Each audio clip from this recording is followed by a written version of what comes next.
बारिश कई दिनों से थमी नहीं थी, जैसे आसमान भी उस शहर के पापों पर मातम मना रहा हो। हर गली, हर मोड़ पर जुर्म अपने पैर पसारे बैठा था। शहर जैसे एक खुला नरक बन चुका था। कानून किताबों तक सीमित रह गया था और सड़कों पर बस खून और खौफ का राज था। इसी अंधेरे शहर में डिटेक्टिव विलियम समरसेट अपराधियों को उनके अंजाम तक पहुंचाने में जुटा हुआ था। उम्र ने उसकी चाल धीमी कर दी थी, पर उसकी निगाहें अब भी अपराध की परतों को चीरकर सच तक पहुंचने की ताकत रखती थी। हालांकि वो अब इस नतीजे पर पहुंच चुका था कि ये शहर कभी नहीं सुधरने वाला। इस वजह से उसने वक्त से पहले ही रिटायरमेंट लेने का फैसला ले लिया था। आज से 7 दिन बाद समरसेट रिटायरमेंट लेने वाला था। उसी दिन डिपार्टमेंट में एक नया चेहरा आया, डेविड मिल्स। एकदम उलट स्वभाव का, युवा, जोशीला और उम्मीदों से लबालब। उसे लगता था कि वो इस शहर की गंदगी को साफ कर सकता है, पर उसे क्या पता था कि वो किस अंधेरे कुएं में छलांग लगाने जा रहा था। मिल्स का उस शहर में पहला ही दिन था और पहले ही केस की दस्तक ने उसे मैदान में उतार दिया। एक पुराने अपार्टमेंट के अंदर एक आदमी काफी दर्दनाक तरीके से मरा हुआ पाया गया था। अगले दिन सुबह भारी बारिश में समरसेट और मिल्स उस पुराने अपार्टमेंट की ओर बढ़े। जैसे ही उन्होंने ऊपरी मंजिल का दरवाजा खोला, एक तेज और सड़ी हुई बदबू ने दोनों को अपनी गिरफ्त में ले लिया। कमरे के बीचों बीच एक हद से ज्यादा मोटा आदमी कुर्सी से बंधा पड़ा था। टेबल पर रखा बर्तन सड़े हुए पास्ता से भरा था और उसका सिर उसी में धंसा हुआ था। पूरे कमरे में सॉस के डिब्बे गिरे हुए थे। उस आदमी का पेट फूलकर फटने की कगार पर था, मानो उसने पेट फटने तक खाने की कसम खा रखी थी। तभी मिल्स की नजर टेबल के नीचे रखी एक बाल्टी पर गई। जैसे ही मिल्स ने उस बाल्टी के अंदर झांका, मिल्स का सिर चकरा गया। बाल्टी के अंदर उस मोटे आदमी की उल्टी भरी हुई थी। पोस्टमार्टम से पता चला कि कातिल ने बंदूक उसकी कनपट्टी पर टिकाई और उसे 12 घंटे तक लगातार खाना खाने पर मजबूर किया। हर निवाला उसके गले से जबरन उतरवाया गया, इतना ज्यादा कि उसका गला सूज गया था। शरीर ने जवाब दे दिया और वो बेहोश होकर कुर्सी पर ही ढेर हो गया। इसके बाद कातिल ने उसके पेट पर जोर से लात मारी, जिस वजह से उसके अंदरूनी अंग फट गए और उसी पल उसकी मौत हो गई। पहले कत्ल का कातिल अभी मिला भी नहीं था कि अगले दिन फिर एक कत्ल हुआ और इस बार मरने वाला कोई आम इंसान नहीं था, बल्कि शहर का सबसे बड़ा क्रिमिनल लॉयर था। वो पूरे शहर में अपने लालच के लिए बदनाम था। उसने पैसों के लिए न जाने कितने अपराधियों को जेल में जाने से बचाया था। कातिल ने लॉयर को मारने से पहले बुरी तरह टॉर्चर किया था। घटना स्थल पर एक तराजू मिला था, जिसमें उस लॉयर का 1 पाउंड मांस काट कर रखा गया था। उस तराजू के पास एक चिट्ठी भी मिली थी, जिसमें लिखा था, 1 पाउंड मांस काटो, न कम न ज्यादा, कोई हड्डी नहीं, बस मांस। जाहिर था कि कातिल ने लॉयर को मार डालने की धमकी देकर उसे खुद से ही अपने शरीर का 1 पाउंड मांस काटने पर मजबूर किया था। पहले उसने लॉयर को पूरी तरह बांध दिया, फिर उसका एक हाथ खोलकर उसके हाथ में एक धारदार चाकू थमा दिया। फिर उसने लॉयर को मजबूर किया कि वो अपने ही शरीर से ठीक 1 पाउंड मांस काटे। अंत में कातिल ने उसी जगह फर्श पर ग्रीड यानी लालच लिखा छोड़ दिया, ताकि ये कत्ल भी एक बयान बन जाए। हालांकि उसने कोई ऐसा सबूत नहीं छोड़ा जिससे पुलिस उस तक पहुंच सके। हर चीज इतनी सफाई से की गई थी कि ये साफ था कि कातिल न सिर्फ बेरहम है, बल्कि बेहद चालाक भी। कातिल ने उसके घर में घुसकर उसे बेरहमी से टॉर्चर कर मौत के घाट उतारा और फर्श पर उसके खून से बड़े बड़े अक्षरों में लिखा, ग्रीड यानी लालच। कत्ल के वक्त लॉयर अपार्टमेंट में अकेला था, क्योंकि उसकी बीवी उस दिन शहर से बाहर गई हुई थी। कमरे में रखी उसकी बीवी की तस्वीर पर कातिल ने खून से एक चश्मा बना रखा था, मानो वो किसी खास बात की तरफ इशारा कर रहा हो। कैप्टन ने ये सारी जानकारी समरसेट को दी। कैप्टन ने समरसेट को एक और बात बताई। उस मोटे आदमी की बॉडी के अंदर से कुछ अजीब से प्लास्टिक जैसे टुकड़े मिले थे। उसने वो टुकड़े समरसेट को थमाए और वहां से चला गया। इन प्लास्टिक के टुकड़ों के साथ समरसेट दोबारा उस मोटे आदमी के अपार्टमेंट में पहुंचा। वहां की गहराई से छानबीन करते हुए उसकी नजर रेफ्रिजरेटर के नीचे की फर्श पर पड़ी। वहां फर्श पर खरोंच के निशान थे, जो शायद रेफ्रिजरेटर को सरकाने की वजह से बने थे। समरसेट ने वो प्लास्टिक के टुकड़े उन खरोंचों पर रखकर देखे, जो बिल्कुल उन खरोंचों में फिट हो गए। जब समरसेट ने उस रेफ्रिजरेटर को उसकी जगह से हटाकर देखा, तो पाया कि कातिल ने दीवार को खुरचकर वहां ग्लूटनी लिखा था।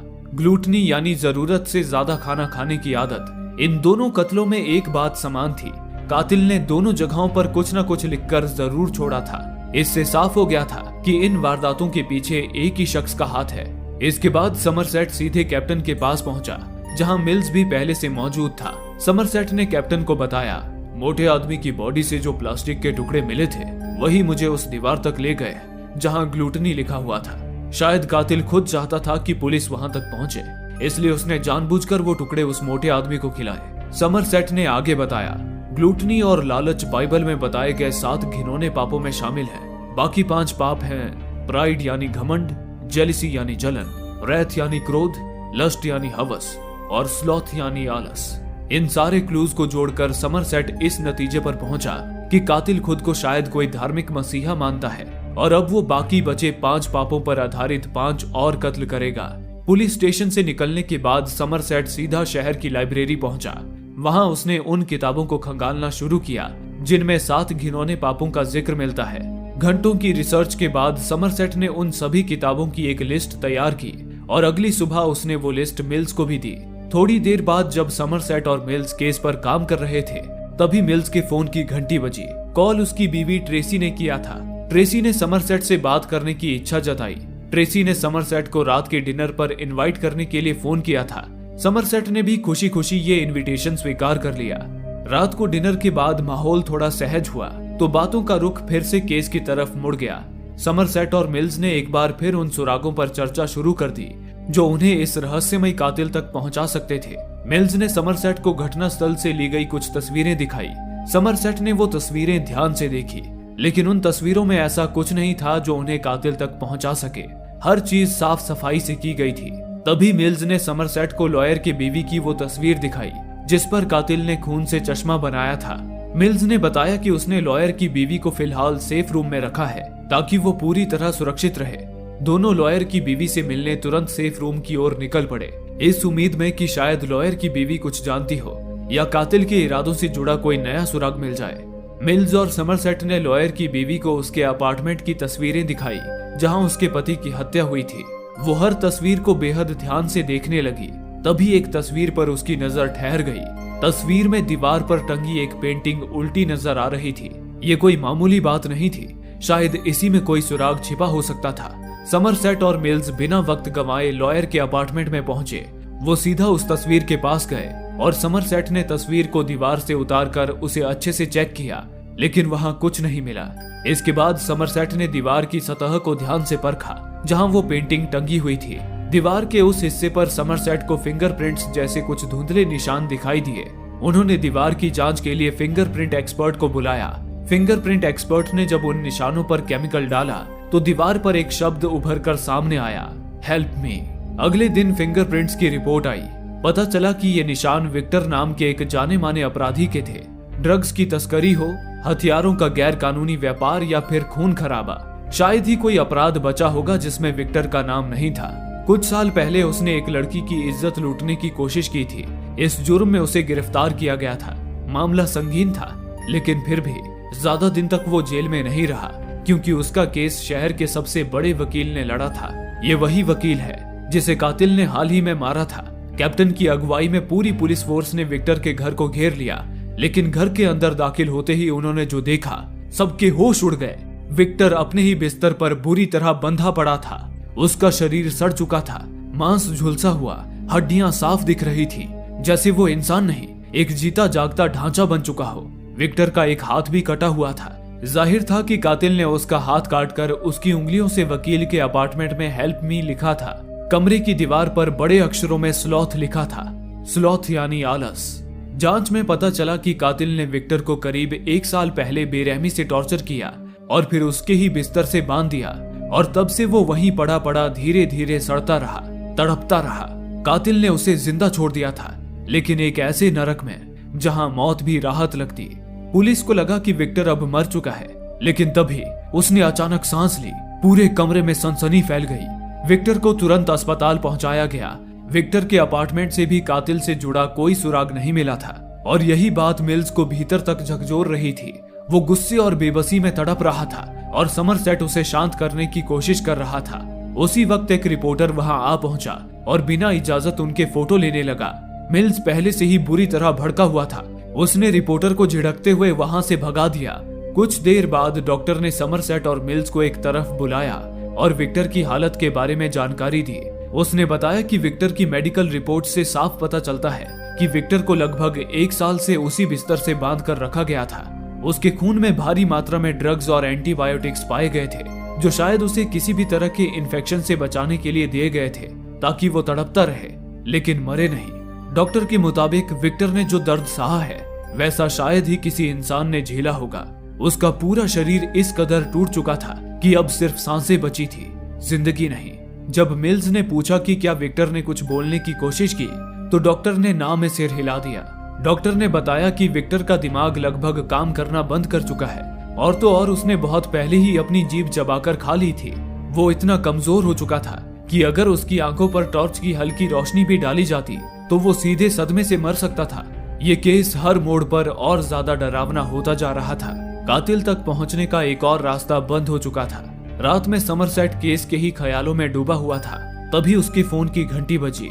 फोन की दूसरी तरफ मिल्स की बीवी ट्रेसी थी। ट्रेसी ने समरसेट से अकेले में मिलने की गुजारिश की। अगले दिन ट्रेसी और समरसेट एक रेस्टोरेंट में मिले। रेस्टोरेंट में ट्रेसी ने समरसेट को बताया कि वो मिल्स के बच्चे की मां बनने वाली है। हालांकि अपराध से भरे ऐसे शहर में वो अपने बच्चे को जन्म दे या ना दे उसे समझ नहीं आ रहा था। इसी बात पर वो समरसेट की सलाह लेना चाहती थी। ट्रेसी ने बताया कि वो प्रेग्नेंट है, ये बात उसने अभी तक मिल्स को नहीं बताई है। समरसेट कुछ देर तक खामोश बैठा रहा, फिर उसने एक गहरी सांस ली और अपने अतीत का वो पहलू सामने रखा जो अब तक उसके दिल में ही दफन था।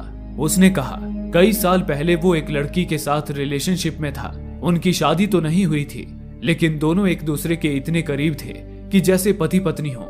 एक दिन समरसेट की प्रेमिका प्रेग्नेंट हो गई। तब उसके मन में भी वही सवाल उठा था, क्या इस अपराध से भरी दुनिया में किसी मासूम जान को लाना सही होगा? कई रातों की उधेड़ बुन के बाद उसने तय किया कि गर्भपात ही बेहतर होगा। समरसेट थोड़ी देर के लिए रुका, फिर धीमे से बोला, मुझे आज भी लगता है कि मैंने वही किया जो सही था, लेकिन फिर भी हर रात लगता है कि शायद वो गलत फैसला था। शायद वो बच्चा मेरी जिंदगी बदल सकता था। फिर उसने ट्रेसी की तरफ देखा और नरमी से कहा, यह फैसला सिर्फ तुम्हारा होना चाहिए, लेकिन अगर तुम अबॉर्शन का फैसला लो तो मिल्स को कभी मत बताना कि तुम कभी प्रेग्नेंट थी। ट्रेसी ने कहा कि वो अपने बच्चे को इस दुनिया में लाना चाहती है। ट्रेसी ने समरसेट की सलाह के लिए उसका तहे दिल से शुक्रिया अदा किया। तभी समरसेट के पेजर पर मैसेज आया और वो पुलिस स्टेशन चला गया। पुलिस स्टेशन में लौटने के बाद समरसेट और मिल्स एक बार फिर केस पर चर्चा करने लगे। दोनों के बीच बातचीत गहरी हो ही रही थी कि अचानक समरसेट को कुछ याद आया। वो बिना कुछ कहे कुर्सी से उठा और मिल्स को अपने साथ कहीं लेकर गया। दोनों एक शांत से रेस्टोरेंट पहुंचे। वे दोनों वहां किसी का इंतजार करने लगे। कुछ देर बाद एक आदमी वहां आया। समरसेट ने उसे कुछ पैसे दिए। वो आदमी चुपचाप पैसे लेकर वहां से निकल गया। मिल्स उलझन में था। उसने पूछा, ये क्या चल रहा है? लेकिन समरसेट चुप रहा। थोड़ी देर बाद समरसेट उसे एक पुराने सलून में लेकर गया। वहां वही आदमी फिर से आया। इस बार उसके हाथ में एक लिफाफा था। उसने वो लिफाफा समरसेट को दिया और बिना रुके चला गया। गाड़ी में बैठने के बाद समरसेट ने आखिरकार राज खोला। उसने बताया, दुनिया में कुछ ऐसी किताबें होती हैं जो लाइब्रेरी में तो मौजूद होती हैं, लेकिन उन्हें पढ़ने वालों पर सरकार निगरानी रखती है। मैंने उस आदमी को पैसे दिए ताकि वो मुझे उन लोगों की लिस्ट लाकर दे सके जिन्होंने हाल ही में 7 पापों से जुड़ी किताबें पढ़ी हैं। उस लिस्ट से उन्हें एक नाम मिला, जॉन डो। हाल ही में उसने लाइब्रेरी से 7 पापों से जुड़ी किताबें पढ़ी थी। लिस्ट में जॉन डो जिस होटल में रह रहा था उसका पता भी लिखा था। समरसेट और मिल्स बिना देरी किए उस होटल पहुंचे और उसके कमरे का दरवाजा खटखटाने लगे। लेकिन तभी थोड़ी दूर खड़ा एक आदमी उन्हें गौर से देख रहा था। वो आदमी कोई और नहीं बल्कि जॉन डो ही था। समरसेट की नजर उस पर पड़ी। उसने फौरन मिल्स को इशारा किया। अगले ही पल जॉन डो ने जेब से पिस्तौल निकाली और गोलियां चलानी शुरू कर दी।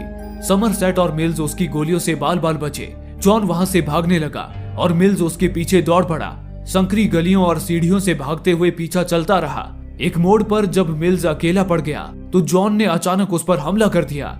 मिल्स जमीन पर गिर पड़ा और जॉन अब उसके ठीक ऊपर था। पिस्तौल मिल्स की तरफ तनी हुई थी। समरसेट अभी काफी दूर था, इस वजह से मिल्स का बच पाना नामुमकिन लग रहा था।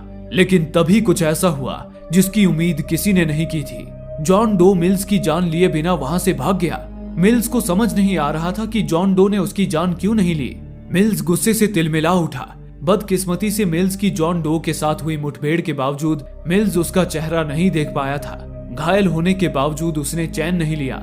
समरसेट को साथ लेकर वो फौरन जॉन डो के होटल रूम की ओर बढ़ गया। मिल्स उस रूम का दरवाजा तोड़कर अंदर जाना चाहता था, लेकिन समरसेट ने उसे रोकने की कोशिश की।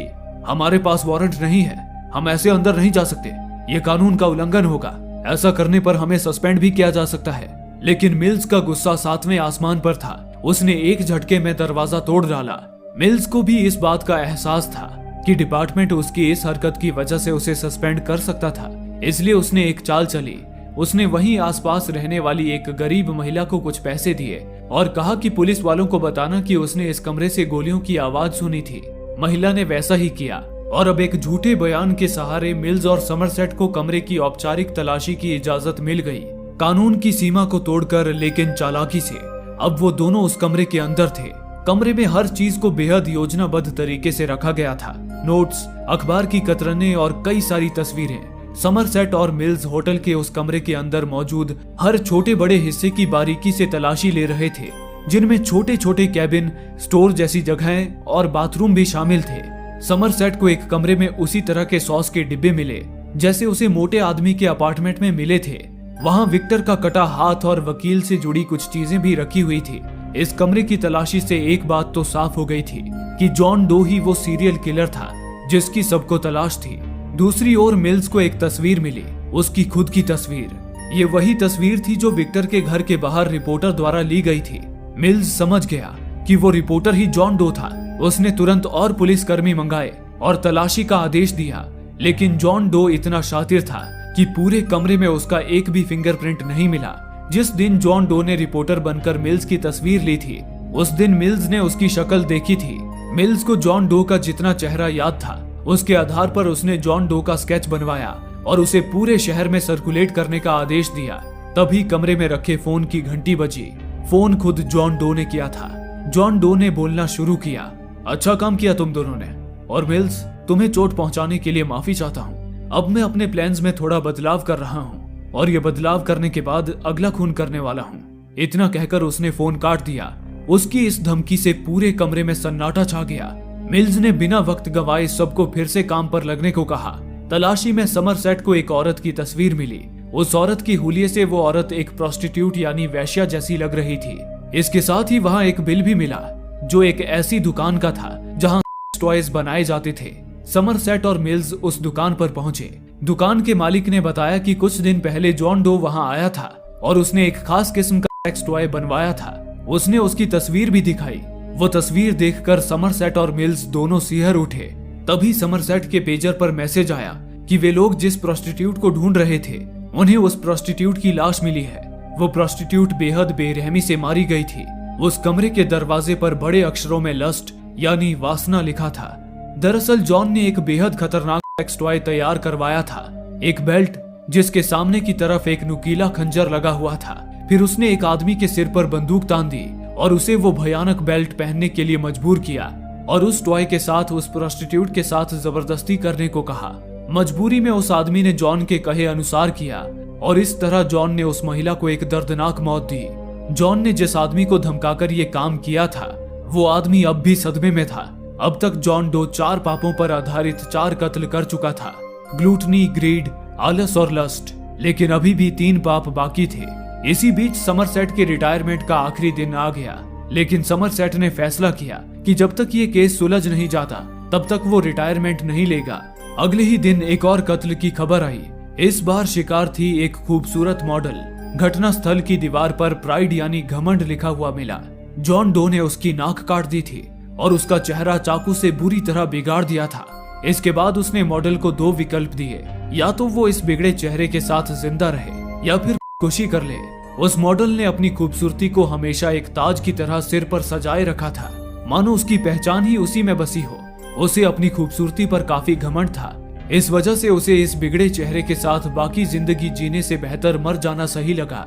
वहां की छानबीन के बाद जब समरसेट और मिल्स पुलिस हेडक्वार्टर पहुंचे तो उनके पीछे से एक आदमी ने उन्हें जोर से आवाज दी। दोनों ने पलट कर देखा और जैसे वक्त थम गया, वो आदमी और कोई नहीं, जॉन डो था। उसके कपड़े खून से सने हुए थे। बिना किसी हड़बड़ी या घबराहट के उसने खुद को पुलिस के हवाले कर दिया। पुलिस ने तुरंत उसे पकड़कर कस्टडी में लिया, लेकिन तभी जॉन ने एक और हैरान कर देने वाली बात कही, मैं अपने लॉयर को बुलाना चाहता हूँ। समरसेट और मिल्स हैरान थे। जिस आदमी को वो खोज रहे थे वो खुद ही उनके पास आया था और अब कानूनी अधिकारों की बात कर रहा था। कोई समझ नहीं पा रहा था कि जॉन डो आखिर चाहता क्या है। जॉन डो की पूछताछ और जांच से जो बातें सामने आई उन्होंने सभी को हैरान कर दिया। पुलिस को पता चला कि उसने अपनी उंगलियों की चमड़ी ही काट फेंकी थी। यही वजह थी कि किसी भी क्राइम सीन पर उसके फिंगरप्रिंट नहीं मिले थे। उसके नाम से ना कोई रिकॉर्ड था, ना कोई क्रेडिट हिस्ट्री, यहाँ तक कि उसका बैंक अकाउंट भी सिर्फ 5 साल पहले बना था, जिसे उसने पैसे देकर बनवाया था। जाहिर था कि उसका नाम जॉन डो भी फर्जी था। पुलिस को बस इतना समझ आया कि ये आदमी पढ़ा लिखा है, अमीर है और पूरी तरह से सनकी, एक ऐसा इंसान जो अपने हर कदम की 100% तैयारी करके चला था। अब तक जॉन डो 5 कत्ल कर चुका था, लेकिन समरसेट और मिल्स इस बात से परेशान थे कि जब 2 कत्ल अभी बाकी थे तो उसने अचानक खुद ही सरेंडर क्यों कर दिया। तभी जॉन का लॉयर पुलिस हेडक्वार्टर पहुंचा। उसने सबके सामने ऐलान किया कि जॉन डो पहले ही बाकी 2 कत्ल कर चुका है, लेकिन वो उन दोनों लाशों का खुलासा सिर्फ एक शर्त पर करेगा। शर्त ये थी कि आज शाम 6 बजे समरसेट और मिल्स को जॉन डो के साथ एक सीक्रेट जगह पर चलना होगा। वहीं पर वो दोनों लाशें मिलेंगी।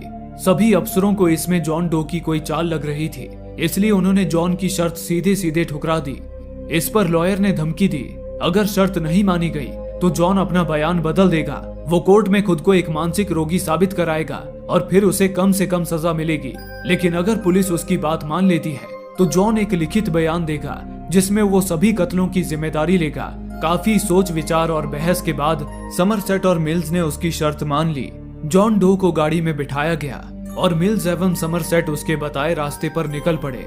ऊपर से पुलिस की एक टीम हेलीकॉप्टर के जरिए चुपचाप उनका पीछा कर रही थी। हर मूवमेंट पर नजर रखी जा रही थी। रास्ते में समरसेट ने जॉन से उसकी असली पहचान पूछी, लेकिन जॉन ने सीधा जवाब देने से इनकार कर दिया। उसने कहा, ये सब मैंने नहीं किया, मुझे इसके लिए चुना गया है ऊपर वाले ने। समरसेट ने उसकी बात को धोखा और पाखंड बताते हुए कहा, तुमने ये सब इसलिए किया क्योंकि तुम्हें दूसरों को तड़पते हुए देखना अच्छा लगता है। इस पर जॉन मुस्कुराया, फिर बोला, हाँ ये सच है, उन्हें तड़पते हुए देखकर मुझे सुकून मिलता था, लेकिन मुझे इसमें कुछ गलत नहीं लगता। अगर कोई इंसान पाप करता है तो उसे उसके पाप की सजा देना गुनाह कैसे हो सकता है। जॉन की बातें सुनकर मिल्स चौंक गया। उसने धीमे लेकिन हैरानी से कहा, मुझे लगा था तुम मासूम लोगों की जान ले रहे हो। जॉन की आंखों में गुस्सा चमकने लगा। वो भड़क उठा और बोला, मासूम? मैंने उस मोटे आदमी को मारकर उसे मुक्ति दी। जब भी मैं उसे देखता घिन आती थी। लोग उसका मजाक उड़ाते थे। इतना मोटा था कि उसे देख किसी का भी खाना गले से नीचे ना उतरे। फिर उसने आंखें सिकोड़ते हुए कहा, वो लॉयर, उसने दर्जनों गुनहगारों को सजा से बचाया। उसकी वजह से अपराधी आजादी से घूम रहे हैं। क्या वो मासूम था? विक्टर एक रेपिस्ट था, ड्रग्स बेचता था, बच्चों की जिंदगी बर्बाद करता था। उसकी हर सांस इस दुनिया के लिए जहर थी। और वो मॉडल बाहर से जितनी खूबसूरत थी लेकिन अंदर से उतनी ही बदसूरत। उसे अपनी शक्ल पर घमंड था। मैंने उसका घमंड तोड़ा हमेशा के लिए। और वो वैश्या, ऐसी औरतें समाज में बीमारियां फैलाती हैं। वो सिर्फ गंदगी है और मैंने उस गंदगी को साफ किया।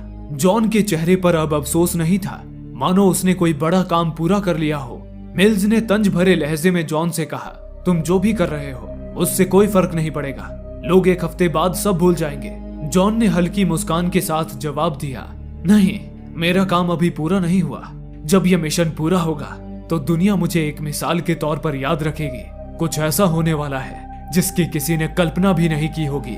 इस जवाब ने समरसेट और मिल्स दोनों को बेचैन कर दिया। कुछ ही देर बाद वो तीनों एक वीरान जगह पर पहुंचे जहां जॉन डो उन्हें बाकी 2 लाशें देने वाला था। जगह वीरान थी, तेज धूप, चारों तरफ सिर्फ सूखा मैदान और अजीब सी चुप्पी। अचानक दूर से एक वैन आती दिखाई दी। समरसेट और जॉन दोनों अलर्ट हो गए। समरसेट ने मिल्स को जॉन पर नजर रखने के लिए कहा और खुद उस वैन को रोकने निकल पड़ा। ड्राइवर एक साधारण डिलीवरी बॉय निकला।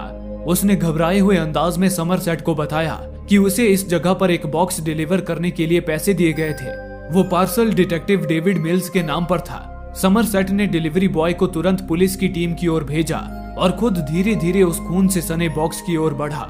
उसका दिल धड़क रहा था, लेकिन उसे सच का सामना करना ही था। जब उसने बॉक्स खोला तो उसके होश उड़ गए। समरसेट ने तुरंत मिल्स की ओर देखा और जोर से चिल्लाया, गन फेंक दो मिल्स, हथियार नीचे रखो।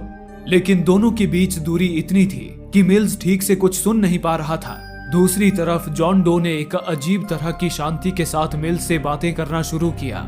उसने कहा, तुम जानते हो मिल्स, मैं तुम्हारा बहुत बड़ा फैन हूँ और तुम्हारी बीवी ट्रेसी का भी। ट्रेसी का नाम सुनते ही मिल्स चौकन्ना हो गया। अब उसकी पूरी नजर जॉन पर थी। आज सुबह जब तुम ऑफिस गए थे, मैं तुम्हारे घर गया था, जॉन बोला। मैंने खुद को तुम्हारी जगह रखकर देखा, जैसे मैं ट्रेसी का पति हूँ। तुम्हारी जिंदगी जीने की कोशिश की, पर मैं वैसा नहीं बन सका। इसलिए वहां से जाते वक्त मैं एक चीज अपने साथ ले आया, एक निशानी। मिल्स की सांसें थम गई। उसने पूछा, कैसी निशानी? जॉन ने कहा, उसका सिर। मिल्स को यकीन नहीं हो रहा था कि जो वो सुन रहा है वो सच हो सकता है। उसी पल समरसेट भागता हुआ वहां आ पहुंचा। समरसेट की आंखों में एक अजीब सा डर था। मिल्स, गन नीचे रखो, समरसेट ने घबराते हुए कहा। वो तुम्हें फंसा रहा है, ये उसका खेल है। लेकिन मिल्स कुछ भी समझ नहीं पा रहा था। उसकी आंखें खाली हो चुकी थी और दिमाग सुन्न। उसने कांपती आवाज में पूछा, समरसेट, बॉक्स में क्या था? समरसेट चुप रहा। वो बस बार बार कहता रहा, गन नीचे रख दो। मिल्स, उसकी बातों में मत आओ। लेकिन तब तक जॉन डो एक और चाल चल चुका था। जॉन ने मिल्स की तरफ देखते हुए कहा कि उसे मिल्स की जिंदगी से जलन होने लगी थी। ट्रेसी, उसका घर, उसकी खुशहाल जिंदगी, सब कुछ इतना परफेक्ट था कि जॉन के अंदर धीरे धीरे जेलसी यानी ईर्ष्या पनपने लगी। उसने माना कि यही वजह थी कि वो छठवां पाप जेलसी यानी ईर्ष्या का भागीदार बना। अब उसकी योजना का आखिरी हिस्सा बाकी था। जॉन चाहता था कि मिल्स उसे गुस्से में मार दे ताकि सातवां पाप क्रोध भी पूरा हो जाए। मिल्स के उसे मारते ही जॉन का मकसद पूरा हो जाता। समरसेट जॉन की चाल समझ चुका था। उसने मिल्स को समझाते हुए कहा, वो चाहता है कि तुम गुस्से में आकर उसे मार दो। ऐसा मत करो मिल्स। मिल्स अब भी कांप रहा था, लेकिन काबू में था। तब जॉन ने आखिरी वार किया। उसने मिल्स को भड़काते हुए कहा, तुम्हारी बीवी ने मरने से पहले मुझसे मिन्नतें की थी, अपने लिए और अपने पेट में पल रहे बच्चे के लिए। बच्चे के बारे में सुनते ही मिल्स सन्न रह गया। बच्चा? उसे ट्रेसी के प्रेग्नेंट होने का कोई अंदाजा नहीं था। अब उसके अंदर का हर नियंत्रण टूट चुका था। उसने बिना सोचे गन का ट्रिगर दबा दिया। एक बार, दो बार, लगातार, जब तक गोलियां खत्म नहीं हुई। वो जॉन डो के शरीर में दागता रहा। जॉन डो अब मर चुका था, लेकिन इस आखिरी हरकत ने उसे उसका मकसद पूरा करने दिया। सातवां पाप भी पूरा हो गया था। कहानी के अंत में पुलिस डिटेक्टिव मिल्स को अपनी कस्टडी में ले जा रही थी। उसका चेहरा बुझा हुआ था, आंखों में दर्द, गुस्से और पछतावे का सैलाब था। कैप्टन ने समरसेट की ओर देखा और कहा, हम उसका ध्यान रखेंगे। समरसेट ने धीमी आवाज में जवाब दिया, उसकी जिंदगी अब कभी पहले जैसी नहीं होगी, लेकिन प्लीज ध्यान रखना, उसे किसी भी चीज की कमी नहीं होनी चाहिए। कुछ पल की खामोशी के बाद कैप्टन ने उससे पूछा, तो अब तुम क्या करने वाले हो? रिटायरमेंट? समरसेट कुछ पल चुप रहा, फिर दूर शहर की ओर देखते हुए बोला, मैं कहीं नहीं जा रहा। कोई तो होना चाहिए जो इस शहर की हिफाजत करे। इसी के साथ ये कहानी यहीं समाप्त हो जाती है। दोस्तों, आप में से काफी लोगों का कहना है कि हमारे वीडियोस आप तक नहीं पहुंच पा रहे हैं। उसके लिए आप सब्सक्राइब बटन को दबाने के बाद नोटिफिकेशन के बेल आइकन पर क्लिक करें और ऑल का ऑप्शन सिलेक्ट कर लें, ताकि हमारी सारी वीडियोस की नोटिफिकेशन आप तक पहुंच सके। धन्यवाद।